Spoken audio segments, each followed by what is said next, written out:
तनकीद करने वालों को कोई जवाब नहीं दूंगा। सारी तवज्जो क्रिकेट पर है।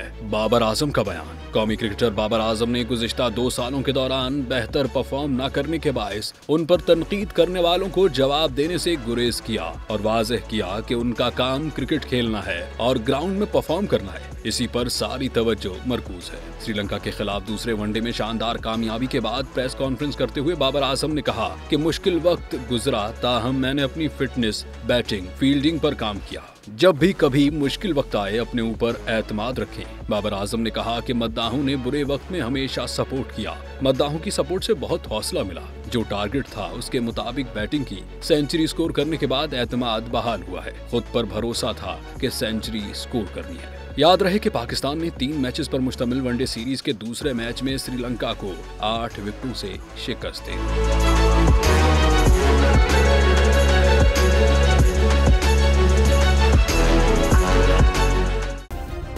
सब्सक्राइब करें और बेल दबाएं ताकि कोई खबर रह न जाए।